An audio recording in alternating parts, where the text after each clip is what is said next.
हम एक ऐसी दुनिया में रहते हैं जहां हर मोड़ पर इंसानों के भीतर डर और सिहरन पैदा करने के लिए आत्माएं और अन्य शैतानी ताकतें अपना रौब दिखाती रहती हैं।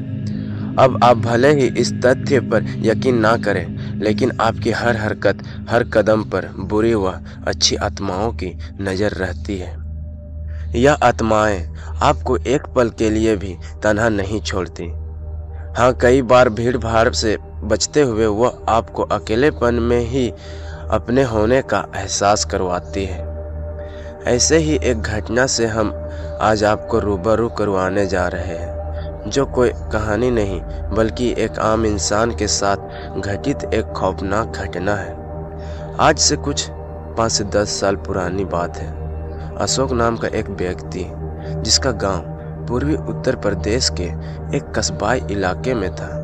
वैसे तो वो दिल्ली में नौकरी करता था, लेकिन घर आए हुए काफ़ी समय बीत चुका था, इसलिए छुट्टी लेकर वह घर आया हुआ था। यह इलाका बेहद सुनसान और घनी झाड़ियों के बीच बसा हुआ था, और इन घनी झाड़ियों के बीच शाम के समय अक्सर सन्नाटा ही पसरा रहता था। अशोक को बचपन से ही छत पर सोने की आदत थी, और बड़े होने के बाद जब भी वह गांव जाता तो अपने घर की खुली छत पर ही सोता था। लेकिन एक रात छत पर सोना ही उसके लिए महंगा साबित हुआ, क्योंकि वो रात थी जब उसका सामना एक ऐसे साये से हुआ जो नुकसान पहुंचाने के उद्देश्य से उसके पास तो आया, लेकिन अशोक की सूझबूझ की वजह से वह उसका बाल भी बांका नहीं कर सका।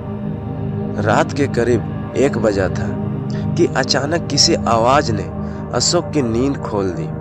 वह अपनी चारपाई से उठकर छत की रेलिंग के पास जाकर आसपास देखने लगा। उसे अपने घर से थोड़ी ही दूर पर किसी साये को इधर उधर घूमते हुए देखा। छोटा सा कस्बाई इलाका था। उसे लगा शायद कोई अपने घर से बाहर आया होगा। वह वापस जाकर चारपाई पर लेट गया। उसे फिर कुछ आवाज सुनाई दी, लेकिन इस बार आवाज थोड़ी ज्यादा पास से आ रही थी।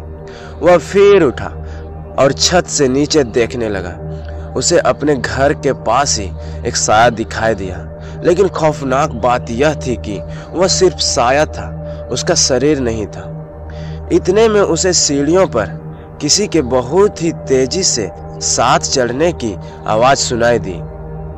1 मिनट से भी कम समय में वह साया उसकी नजरों के सामने खड़ा था। उसकी शक्ल, हाथ पैर कुछ भी नहीं था। अगर कुछ था तो वह सिर्फ एक सफेद साया, जो धीरे धीरे अशोक की तरह बढ़ता जा रहा था।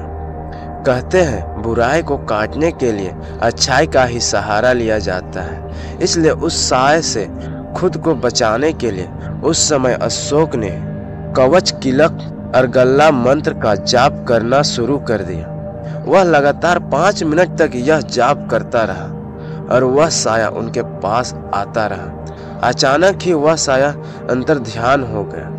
वह हवा था, और एकदम से हवा में बहकर गायब हो गया।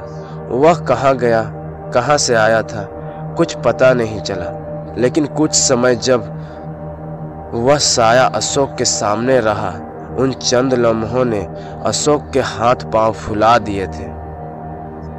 अगर कहानी अच्छी लगी है दोस्तों, तो वीडियो को लाइक, कमेंट और चैनल को सब्सक्राइब करके हमें सपोर्ट जरूर करें, ताकि ऐसे ही नई नई कहानी हम आपके लिए लाते रहें।